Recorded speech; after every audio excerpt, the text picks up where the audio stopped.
Name is Ravi Santhanam, and we have over 50 registrations for this webinar. Many are still logging in. Senthil will take care of that. We will get started. Our speaker for this Saturday is Vijay Kamalakara. He is the founder as well as the managing director and CEO of a rather unusual business, Story Trails. So this evening, Vijay, true to his business, is going to tell us stories. He's going to tell us two stories. The first is around how do you take stuff that's existed,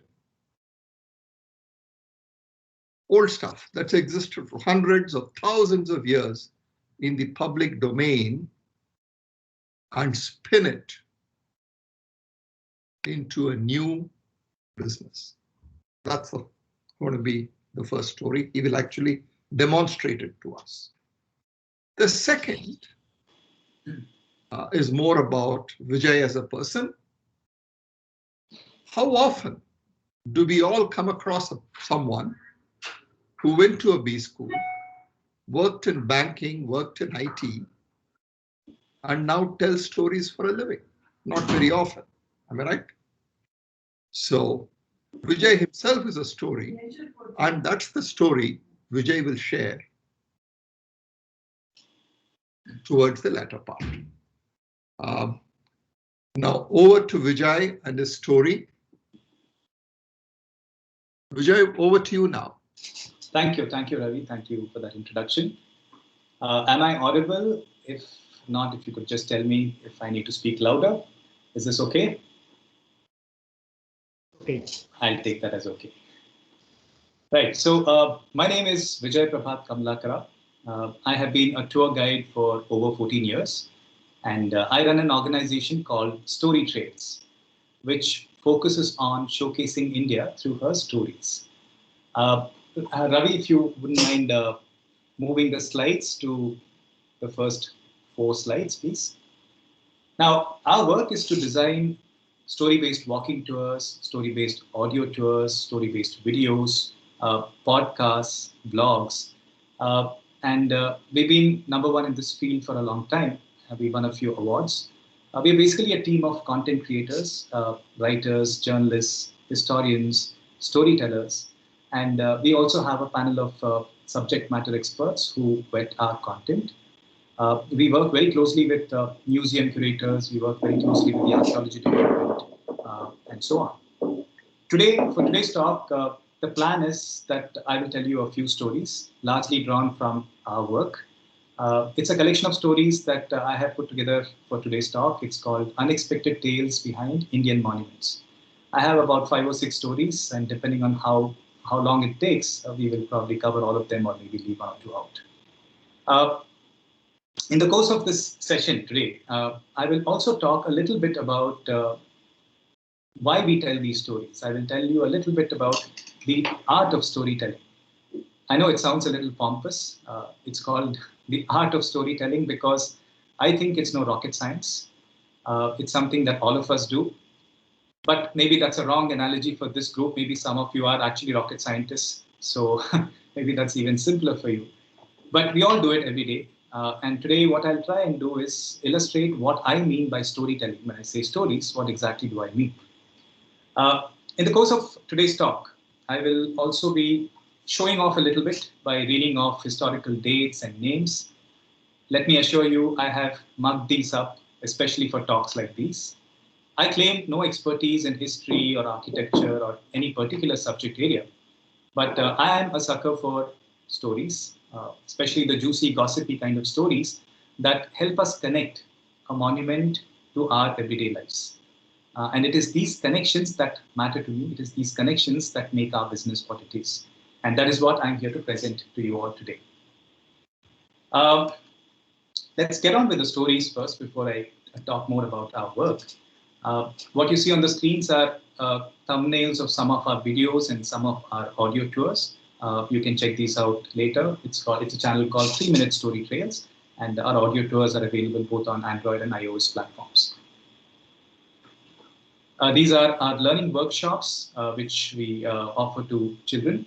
And we have a series called Exploring India 101. These are all stories about India and many other themes also. Again, all the information is on our website. Let's start with the very first story that I have put together for this collection today. Now, how many times have you all visited a monument and been bombarded with statistics, with names and dates and facts and figures? Next slide, please.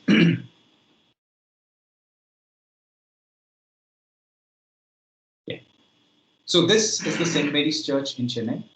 It is the oldest Anglican church in India. It was built by Edward Fowle, who was the master gunner of Fort St. George. It has walls which are over 3 feet thick. And in those days, it was considered a bomb-proof structure. Robert Clive and Elihu Yale are two prominent people whose weddings were conducted here. Now, nothing wrong with this information. It is fairly accurate, fairly complete. But does it really strike a chord? Are you likely to remember any of this information any more than all the other churches that you might have visited before? Let's try another tack. In 1639, the British East India Company established its first major colony in Madras, now called Chennai, of course, and they built a fort there called Fort St. George. And inside that, they consecrated the St. Mary's Church. But let's go back in time and imagine what this place would have been like in the mid-1600s. Remember, this was an area, this was a military garrison of the British East India Company. So it was populated by a lot of men who had come to this faraway land, leaving their wives and girlfriends behind. And I imagine they were always looking for ladies to party with. And further down the road from Fort St. George was the Portuguese settlement of Santo, with many Portuguese girls living there. So many of these young gentlemen made a beeline to party in Santo, and apparently this was not very liked by the bigwigs at Fort St. George. It was one thing for these young Englishmen to go out with the native brown women, but imagine Anglican boys going out with Catholic girls. That was sacrilege. So they wrote to the East India Company suggesting that a church be built within the fort to keep all these youngsters on the right path. The company, of course, wholeheartedly agreed, but not one penny came from them. Because unlike the Portuguese, the East India Company was here and they were here to trade. And they realized very early on that the best way to do it was to stay away from local religious affairs. So not one penny came from the East India Company, but so strong was the feeling in this community, in the Anglican community, that many of the local people contributed their own money to build this St. Mary's Church. But when they started building the church, there was a problem, because in the 17th century, there weren't too many British engineers in India yet. So this church was designed by the master gunner of Fort St. George, a man named Edward Fowle. And given his artillery background, he designed the church with such thick walls and such thick ceiling that it seems a cannonball would bounce off this church. No wonder the church has survived many attacks over the years. St. Mary's Church was completed in 1680, but by then some of these Anglican men had already married these Catholic girls, and children were born to them. So the question the church faced was, what would be the fate of these young ones? And the church declared that they would be brought up in the faith of their fathers as Anglicans. And immediately there was a hue and cry from the Catholic mothers. So the church came up with a new ruling. They said, all the sons born to such couples would be brought up as good Anglicans, while the girls, well, they may be brought up any which way. And such was life at Fort St. George in the 1600s. Today, this church is the oldest Anglican church, not just in India, but in the entire Eastern Hemisphere, this side of Suez Canal. And 300 years after it was built, it is still an active place of worship. And today, it is the oldest continuously used British building in India. It's right here in Chennai, within Fort St. George. Now, was that an interesting story?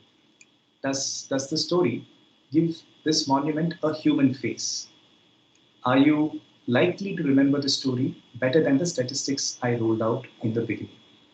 And plus, you've given the traveler or the audience something for a dinner table conversation. Now, these are the goals of our product, for our product. This is what we aim for when we engage our audiences. But truth be told, this is true of any marketing context.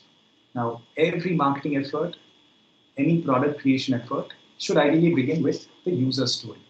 Right? What does the user want to take away from this experience? And how can you help that user towards that goal? Start with that question and you will always have a story to tell. By the way, this was not a very significant story. This was something that I just used today to warm up. There are many, many more significant stories associated with this church. And if time permits, I will take you through one of them. Otherwise, I'll share a link that I will allow you to watch that story on video later on. Right. Now, that brings us to this question of what we mean by telling a story, or what I mean by telling a story.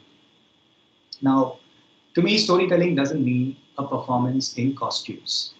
When I refer to storytelling, what I mean is looking through a mountain of information, finding that one small thread that has the ability or potential to hold the attention of an audience, then to build on it, elaborate it, even sensationalize it if required.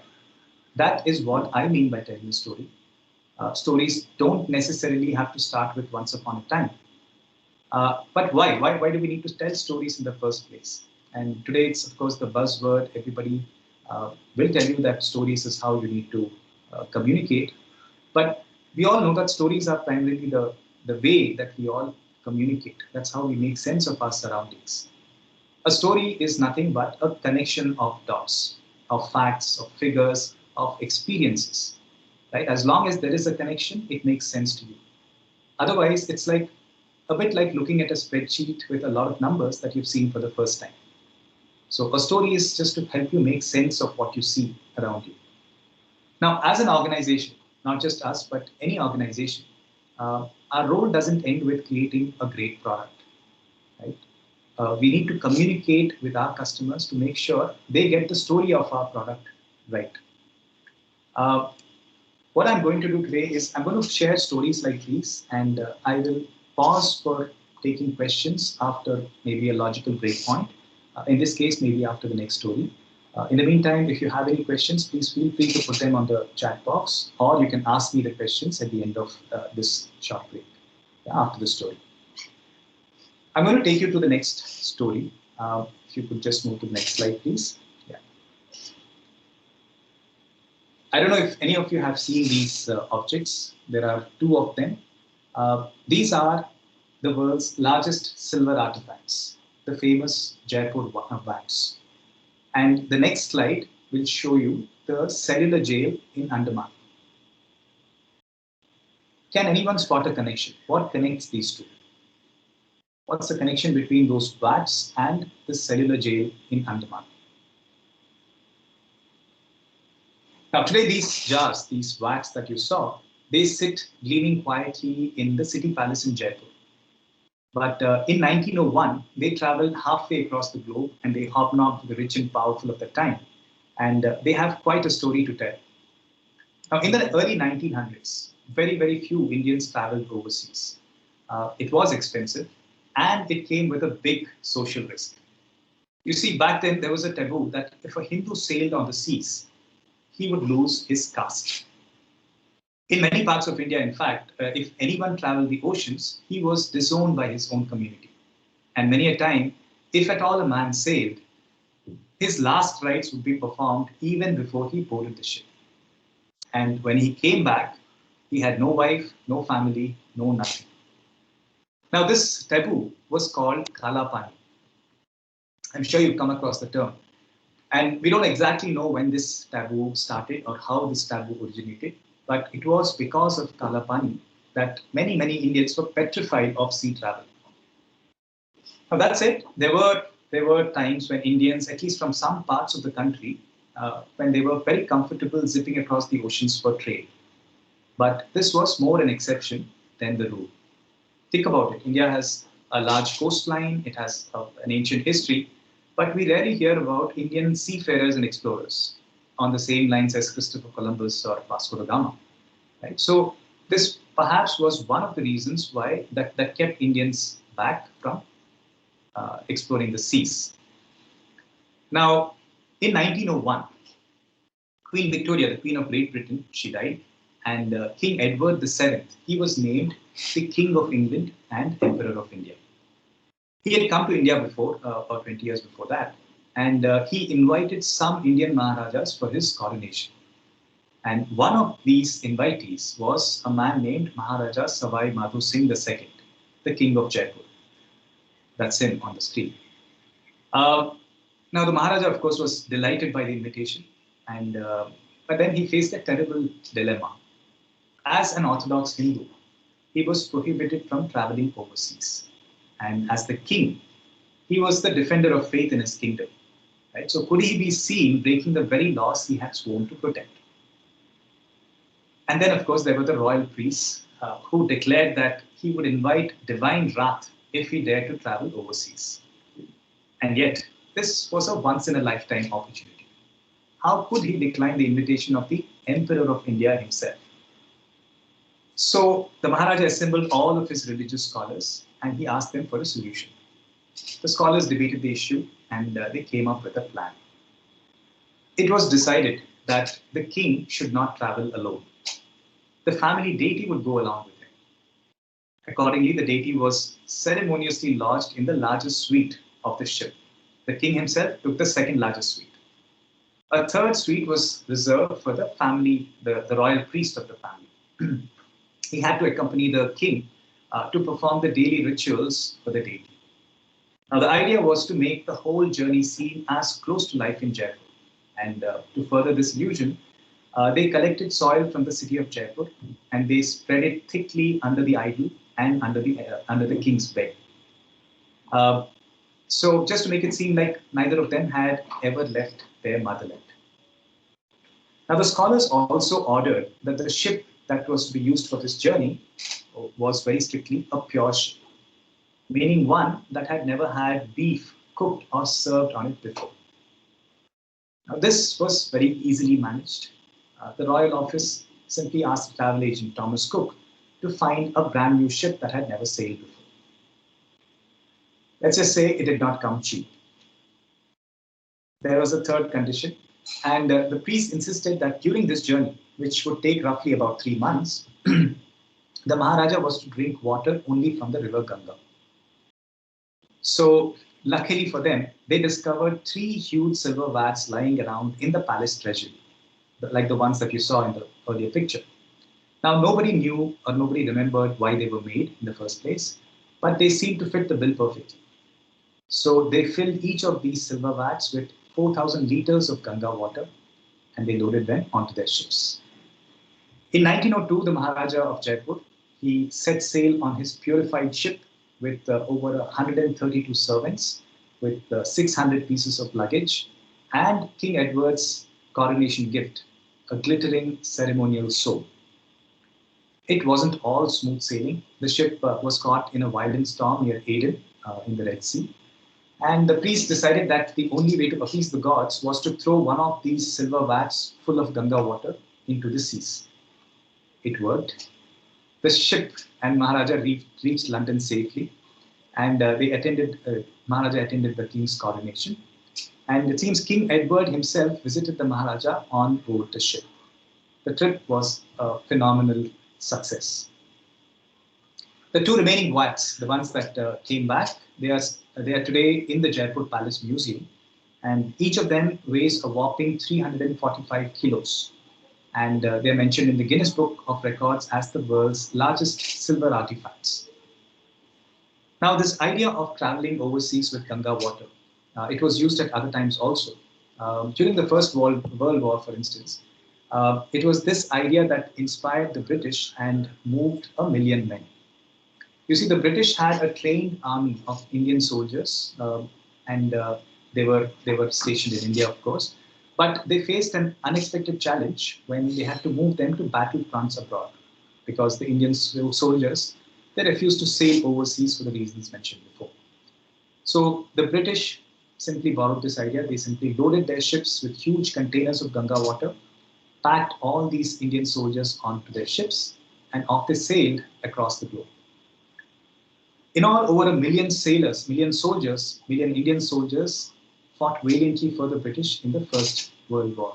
And their names are part of war memorials across the globe today. Now, the same idea was also used in the coolie trade when the British used this idea to transport cheap Indian labor to places like South Africa, Mauritius, and other such locations. So what about the jail that you saw in the beginning? I'm sure by now you figured out what the connection is. That jail is the infamous cellular jail in Andaman. And that jail is also called Kalapani, just like the table. Now, in the early 1900s, this jail was used by the British to put away some of their most vocal political opponents. You see, you had to cross an ocean to get to Andamans. So being imprisoned at this jail meant not just jail time and torture, but something much, much worse. It meant a loss of caste, a banishment from one's own community. And that, to many, was a terrible, terrible punishment. You can move to the next slide, please.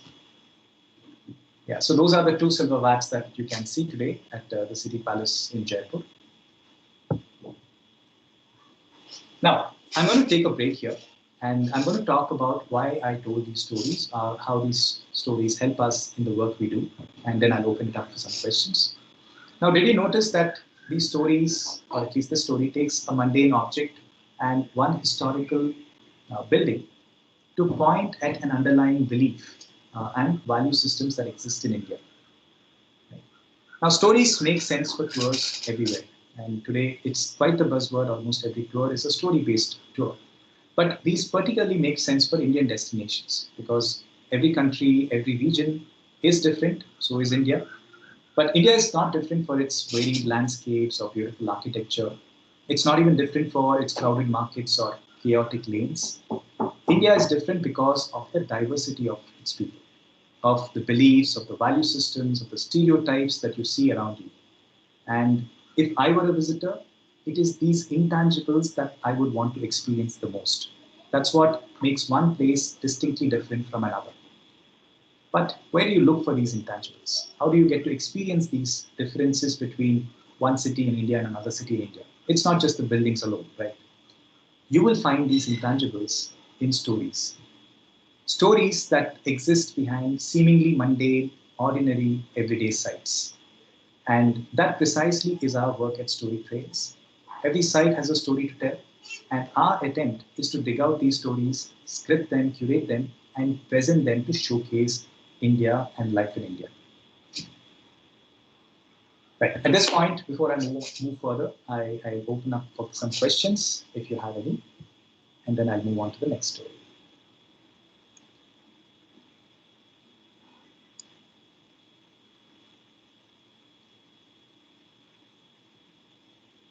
Is the space okay? Do you need me to change anything? I'll assume otherwise it's going fine. And I will continue with my stories. All right. So I understand many of you are based in Chennai. You all studied in Chennai. I'm guessing that many of you have. So you might be familiar with this monument. Many of you might have visited this place. This is Mamallapuram. This is the Shore Temple in Mamallapuram. Now, wherever you go in India, especially for people in our kind of business, there are many stories to tell. There is no dearth of stories. And you have to always, or we have to always make a conscious choice on which story we want to tell. And more importantly, we have to make a choice on what to leave out. In fact, leave everything else out. That is what telling a story means. So I'm going to tell you a story about a monument. In fact, I'm going to tell you two stories about the next monument, consciously, just to illustrate a point. I've been to Mamallapuram many times, and one place in Mamallapuram that I find particularly fascinating is the Tiger Cave. If you could just move to the next slide. Because this one monument gives you an insight into two different, very significant stories. I don't know if all of you have been there. It's not always on a tour itinerary. It's slightly outside Mamallapuram. This particular monument is called the Athirana Chanda Cave Temple. And the shrine inside has a stone lingam. You can probably see it in this picture. Now, if you go to the next slide, you can see what's on the panel behind the lingam. The next slide, please.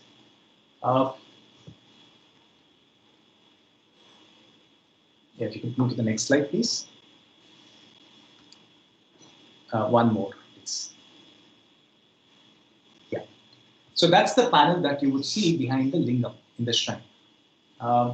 It's a panel that depicts Shiva, his wife Parvati, their son Muruga, and behind them are Lord Vishnu and Lord Brahma.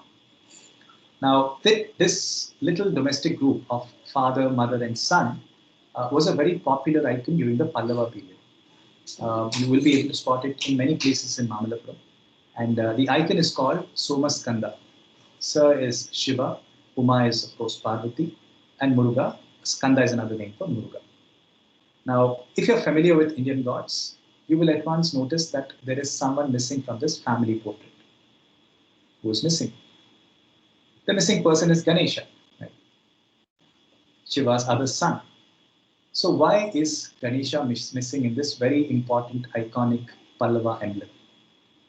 Because archaeologists believe that at the time the sculpture was made, Ganesha was relatively unknown in these parts ruled by the Pallavas. Ganesha, it seems, started appearing in Pallava temples only by the 6th or 7th centuries. What makes them so sure? Some historical evidence, some conjecture. Ancient Tamil literature, the Sangam period literature dating back to the 3rd century BC, talks of 5 big gods. There was Vishnu, who was the god of forests.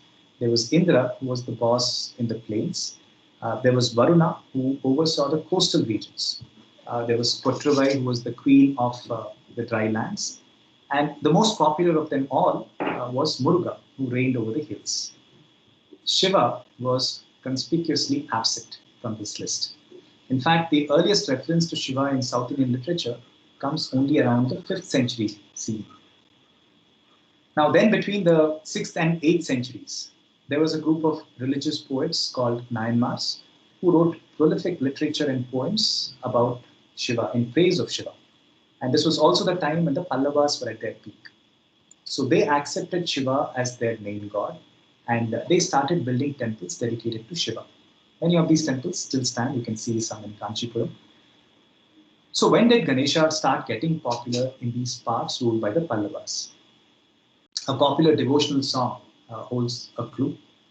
If you've heard the song Vatapi Ganapati. Right? Now they say Ganesha started appearing in Pallava temples only by the 7th century CE. So in 642 CE, the Pallava king Narasimhavarman I, he defeated the Chalukya king Pulakesi II. And he invaded the Chalukya capital of Vatapi or Badami. And story goes that his brave commander brought back a statue of Ganesha from Vatapi, and he installed it in his hometown of Tiruchenkattankudi. That statue is believed to be the oldest evidence of Ganesha worship under the Pallava kingdom, in Pallava territories. And that many believe was the beginning of worship of Ganesha in Pallava kingdom. Now, gradually, Ganesha got absorbed into Shiva's family as another son of Shiva. But that said, Ganesha was already a popular god further down south in the Pandya kingdom. So even as far back as 4th century CE. Now, this is one story that this particular monument tells us. If you could just move to the next slide. Now, I don't know if this kind of a subject fascinates you, but I am really, really fascinated by these kind of subjects about how a stone, a monument, a sculpture could tell you so much about how gods evolved, how religion evolved. The next story is about how languages evolved in these parts, again from the same monument. If you could move to the next slide, please.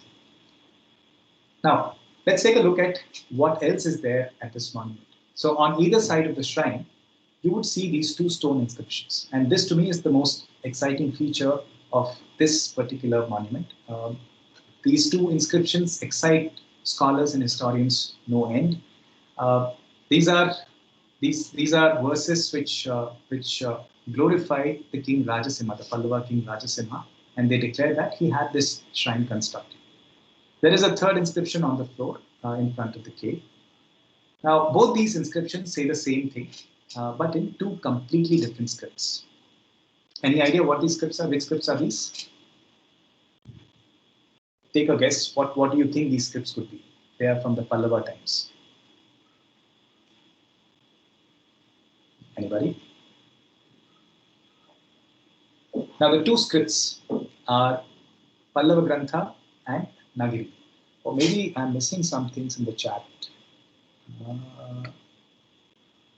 Oh, yes. I'm sorry. My bad. I don't think I saw any of the. Yeah. Anyway, I'll come to this a little later. So the two scripts, like I said, are Pallava Grantha and Nagari. And the language used in both of these inscriptions is Sanskrit. So question is, why two different scripts? Why would you use two different scripts? And why would you use Sanskrit in Pallava kingdom in Tamil Nadu? Let's go back in time and see how languages evolved in these parts. Now we have to begin by making a distinction between a language and a script. Right? The same language can be written in multiple scripts, and the same script can be used for multiple languages.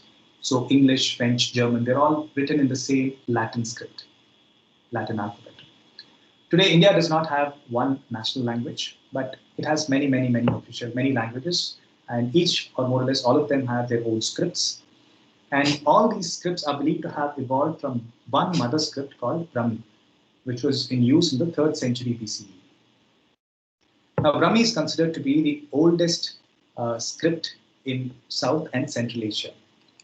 At that time, around the 3rd century BCE, the languages spoken in North India were Prakrit and Sanskrit. Prakrit was a language of the masses, and Sanskrit was a language of the elite. And both these were written in Brahmi script. Over time, this Brahmi script evolved in the north into Nagari script, which is where most of the northern scripts today come from, the Nagari script, Devanagari script. Down south, Sanskrit had a relatively muted presence, and until the Pallavas between the 6th and the 8th centuries, until they adopted Sanskrit as their court language. Now, they created a script called Pallava Grantha to write Sanskrit. Now, if you stand facing the monument, the script on the left on your screen is Pallava Grantha, and the inscription on the right is Sanskrit written in Nagari. And this inscription, by the way, is believed to be the oldest Nagari inscription in Tamil Nadu. Let's speak about Tamil also. Tamil also is, of course, one of the oldest surviving languages in the world, with Tamil literary works dating back to at least 2000 years. Tamil script also is believed to have evolved from Brahmi script. And around 200 CE, it evolved into a script called Vattayezhuthu. And much later, that script evolved into modern-day Tamil script. Before Vattayezhuthu, there was another script called Tamili, which is Tamil Brahmi. And there is, of course, some controversy, some dispute about which evolved from which. But essentially, there was Tamil Brahmi or Tamili, then there was Vattayezhuthu, and there was modern Tamil after that. Now, this collection of inscriptions, these stone inscriptions, tell us quite a lot. They tell us the story of the evolution of languages in these parts.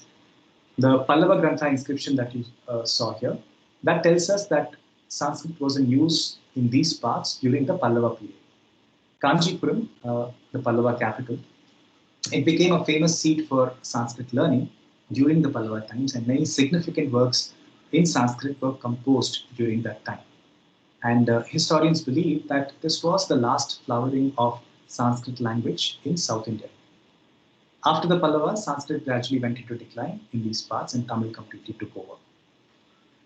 The Nagari inscription, though, it tells us about the movement of religion, of ideas, of philosophies from north to south. You know, both Buddhism and Jainism, they had come down south between the 1st and 5th centuries, and they continued to coexist with Hinduism during the Pallava times. In fact, it was during those times that many kings went back and forth between Hinduism and Jainism. So they all coexisted during the Pallava period. The inscription on the ground, that dates to a later period, to the 10th century Chola period. And it is written in Tamil. And that tells us that by the time the Cholas in the 10th century, by the time they had taken over, Tamil had already become the predominant language in these parts. In fact, by then it had already spread overseas during the time of Rajendra Chola and even before. So Tamil today, as you probably know, is also an official language in Singapore, in Malaysia, in Sri Lanka. So it was then that Tamil started spreading to all these parts. Was that a story that got your interest? It's something that is slightly academic. It's not a fun, trivial story, but I think it does give deep insights about life here, about how many things changed and evolved in these parts. And I happen to like these kind of stories a lot. I'm just looking at the chat to see if there is anything that I should address. And again, if you have any questions, please ask. Apart from Anu Pillai, who are authors who share interesting Indian historical stories and not as dry histories, could you please recommend a few authors in the space? Thanks for this session. Well, there are quite a few, and one person that I would recommend is Devdutt Pattanaik. Again, today there is a tendency to label historians or writers as left or right wing, but I think you should look at all these with a very open mind, and you should also read the other extreme, of course. But I particularly like Devdutt Pattanaik's writings because they again connect very academic information into something for the layperson. So I would highly recommend his books.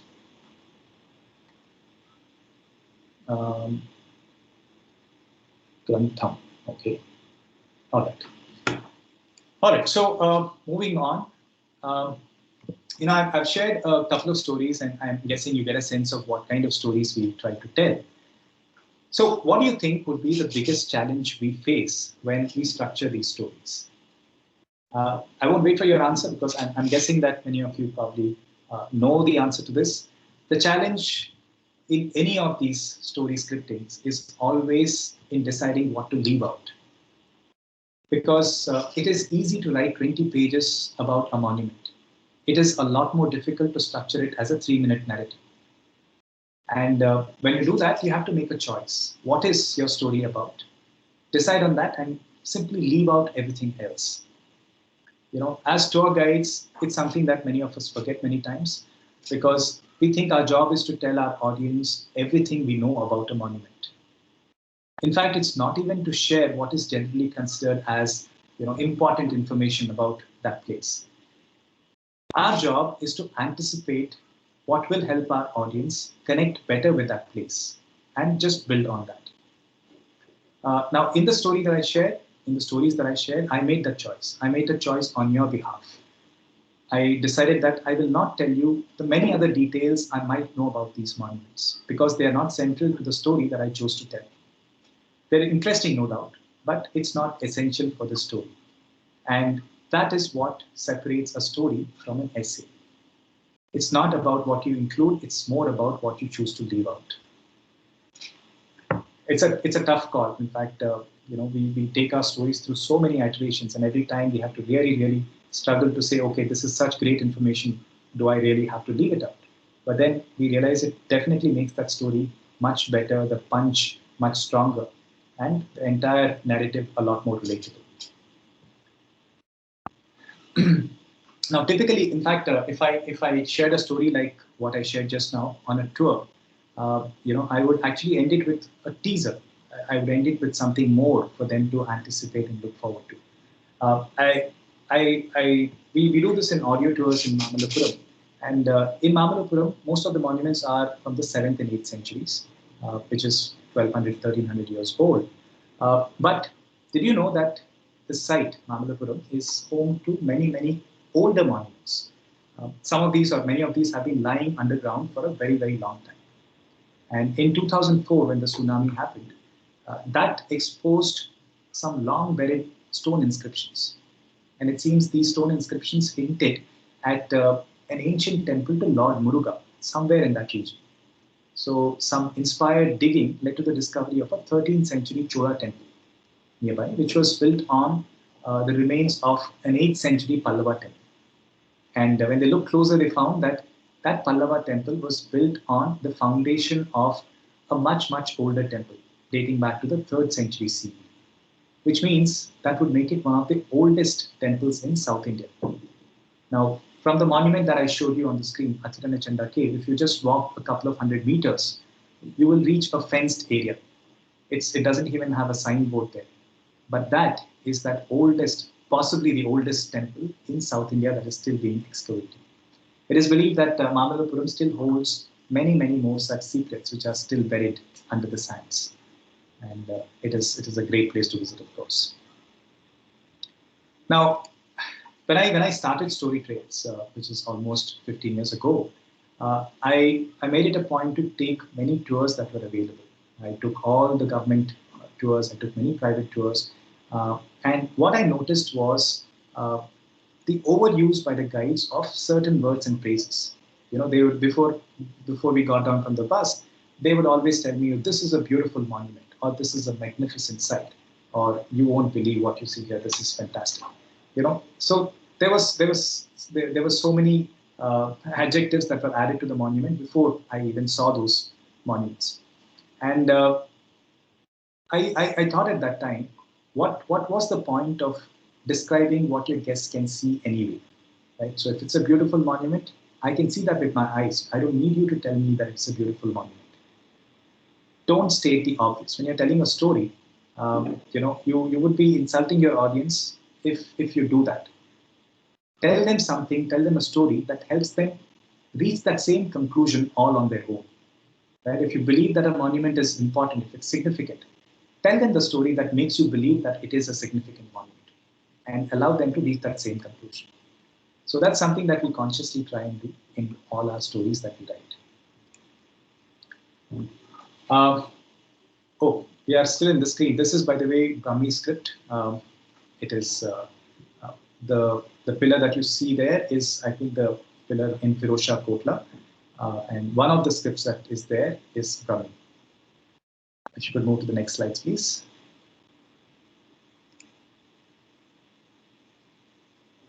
Again, a structure that I'm sure all of you are familiar with, the Gateway of India.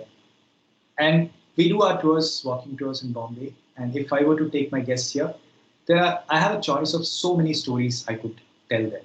Right? So you have to make a conscious choice on what your audience wants to hear at this point. I could talk about how Bombay came to the British as a dowry.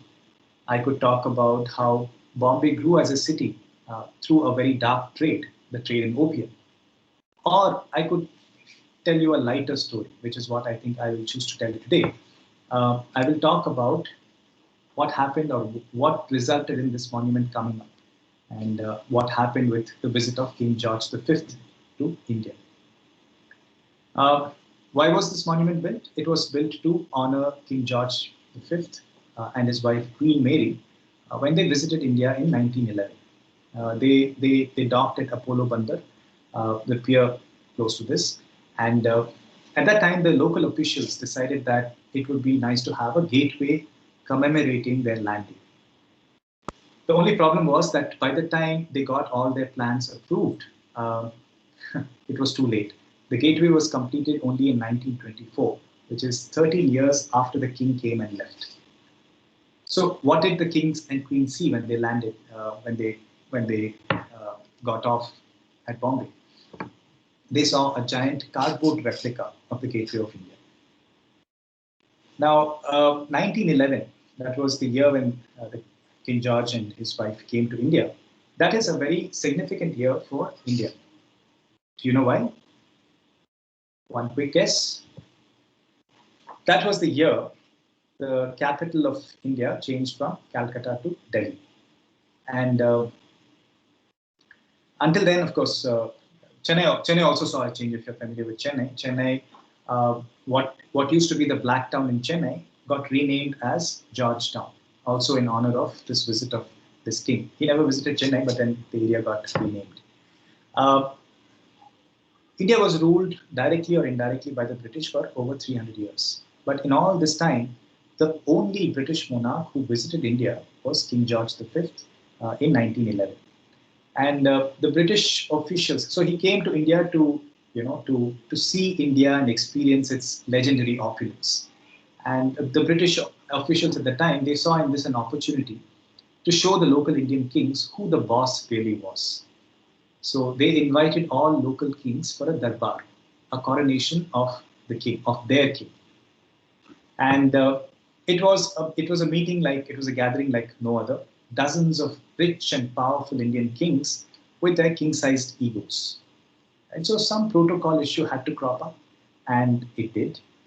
Uh, Indian kings, of course, loved their bling. They loved wearing their blingy crowns and blingy jewels.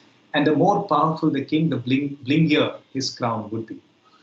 And the British officials insisted that at this darbar, only the British monarch could wear his crown. So how do you convince these Indian kings, some of the richest people in the world at that time, how would you convince them that they could not wear their crowns in the presence of the British monarch? The British simply came up with a clever plan. They designed a new turban ornament. They called it the Sarpej. They presented it to all the kings who were invited as a chic new ornament. And at that darbar, the only king who actually wore his own crown was King George V. Now let's talk about the crown that King George wore that day. Britain has many, many interesting traditions. One such tradition is that the crown jewels never leave the shores of England. They never leave United Kingdom. So how do you have a coronation without a crown? Easy, you just make a brand new crown. And they made one sparing no expense. It seems over 6,000 diamonds, rubies, emeralds, sapphires went into the making of what you see on the screen, the imperial crown of India. And it cost a whopping sum of money back then. Today, the crown is safely stashed away in England, in the Tower of London. And it has never been worn since 1911. But best of all, I like the diary entry in King George's diary. In it, he writes, "This crown gave me a headache." Right? So this is a story of one monument that's associated with the visit of a British monarch. There is another monument also in Bombay, which also was associated with the visit of a British monarch, but before he became king. Any idea which monument that is? It's a prominent neighborhood in Bombay. I'll just read the questions quickly in the meantime. Okay, these are comments more than questions. So story highlights the writer point of view of the events based on certain chosen facts to support the point of view.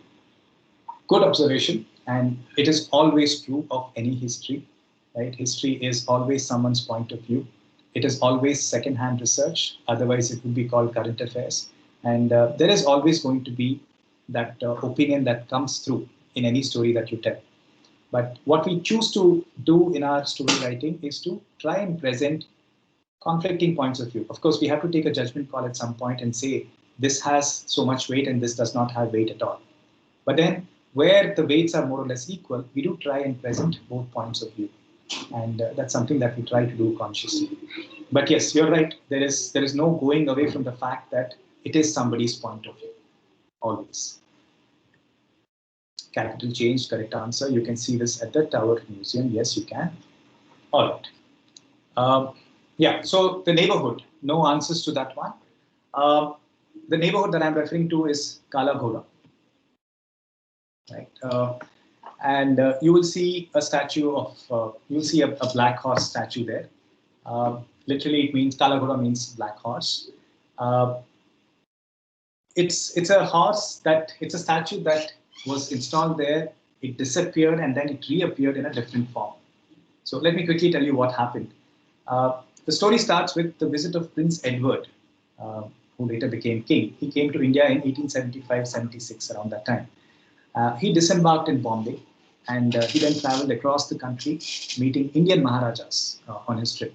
And everywhere he went, he was received with honor. He received many, many gifts from these Indian Maharajas. Each of these kings was vying with the other to show off, right? So he got everything from exquisite jewelry to delicate silks that were presented to him. A lot of this is still on display in London. You can see it there. And the trip, of course, was a great success, and it apparently made relations between Indian kings and the British so much sweeter. So when he visited Bombay, the leading family in Bombay at that time were the Sassoons, one of the big families in Bombay. David Sassoon was, of course, the big man. His son was a man named Albert Sassoon, and he decided to gift or commemorate this visit by making a statue of Edward VII. He got the statue commissioned. Edward VII was, of course, the lord and master of all of India. So it was a politically correct thing to do for Albert Sassoon. And this sculpture showed Edward VII on a horse, on a black horse, riding a black horse. And it was installed at a prominent location in 1879. And it stayed there until the 1960s. Now, it stayed there looking its, royal nose down on all things Indian. That's one way to look at it. But by 1960s, India, of course, was a newly minted country. And there was a kind of a reaction in India against all things British at that time. They were not, of course, very happy being reminded about their colonial past. And this imperial statue, of course, did not go down too well with the Indians at that time. So in 1965, the statue of Kala Ghoda was summarily removed from that location, and they put it in the zoo. You can still see it in the Baikula Zoo. It is still there. And the place, however, where the horse was installed originally, that continued to be called Kala Ghoda. So it was kind of annoying because the address said Kala Ghoda and there was no Kala Ghoda anywhere to support it. So about 5 years ago, 6 years ago, a group of Mumbaikars got together and they decided to do something about it. So they commissioned a statue of a black horse. They called it the Spirit of Kala Ghoda. Right? So a clever play on words because it quietly took away the British royalty from the sculpture, literally actually. And Kala Ghoda continues to be called Kala Ghoda, with a Kala Ghoda still being there today. So that is the story of the other visit of a British monarch. We are at 7:27. Maybe I'll just stop here to take a few questions if there are any. And I saw it 3 times by going again and again on the Travelator. Yes, I think most of us do that. And the other charm, of course, is the Kohinoor in Tower of London. They say history is written by the winners. Given this, even after winning independence, we write Indian history as loser. Well, there are some facts that we can't alter. India was at the losing end for those 300 years. But yeah, some things, of course, it's again the writer's perspective always. Indian origin Chancellor of Exchequer is winner enough. Yes, I agree. Is the old statue at the Bhau Dajilar Museum now? I think it's still at Baikula Zoo. Fascinating story. Have passed the black horse so many times, not knowing it was the spirit of Kala Ghoda. All right. Okay, I haven't really touched upon the other part that Ravi mentioned at the beginning. I think I've just had enough time to cover a few stories. I still have a few stories, but maybe we are out of time for those stories. When we write our stories, one of the things that we are very conscious about is to tell it like a story. In fact, one of the next stories would have illustrated that point, where, like a story, it should always have a beginning, a middle, and an end. There are many different kinds of storytellers, and there is no right or wrong about it. There are people who just know the context, know the subject, and they just say it out the way they want to. And each time it's a different way of storytelling. Our way of storytelling in our tours is very different. These are all very scripted stories. And the reason we do that is because that allows us to scale, that allows us to train storytellers and make sure that there are no prejudices, no opinions that come into the storytelling. Because we're talking so much about gods and religion, about culture, we don't want it to be opinionated.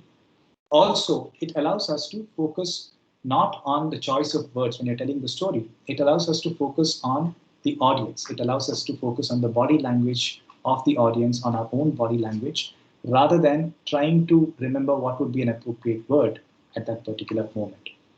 How we tell the stories, I'm not the best of storytellers in my team. There are many other much better storytellers. but each one has a very, very personal individual style. And they say that, your way of telling stories is like choosing a shirt size. If you are naturally loud, garrulous, outgoing kind of a person, your storytelling style should also be animated. Your gesture should be big. Your expression should be that loud. But if you're a shy, introverted, quieter person, if you suddenly take on that role of a very animated storyteller, it will look like a performance. So our storytelling is not performance storytelling. Our storytelling is just to give you an insight and entertain you at the same time. So it is just your natural style that needs to come out in these kind of stories.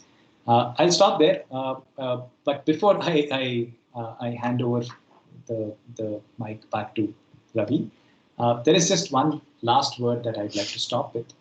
I always say this. Mark Twain said this really well. He said he wrote a letter to someone at one point, and he said, "I'm sorry I'm writing such a long letter, but I did not have the time to write a shorter one." And it's so true. When we write our stories, we realize that the shorter you can make the story, the crisper you can make it, the better it is, the more impact it has. What it means is the more you refine your story, the better it will become. And all these iterations that we put our stories through bring out a much better version of the story. Because like they say, storytelling is or has been used for a long time to keep adults awake at work, but it has also been used to put children to sleep. Right? So you should know when to stop with your story.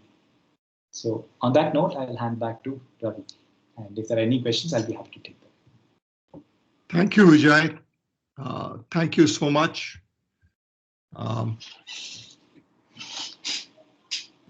Mamallapuram is just one example. All of us have been there so many times, and we realize we really haven't seen, right? So when you start looking for stories, probably that also prompts you to look for things which you miss at first glance. Thank you very much. Thank you very much for this session. If there are any other questions, my request to the audience is just shoot to Center. We will email it to Vijay and send you his responses. Thank you very much, Vijay, on behalf of all of us who are there at this session today and the IIT Alumni Club, Chennai. Thank you, Vijay. Thank you. Thank you for having me here today. A good weekend, Vijay, to you, a good Sunday to you, and a good Sunday to everyone. Thank you. Thank you. Bye-bye.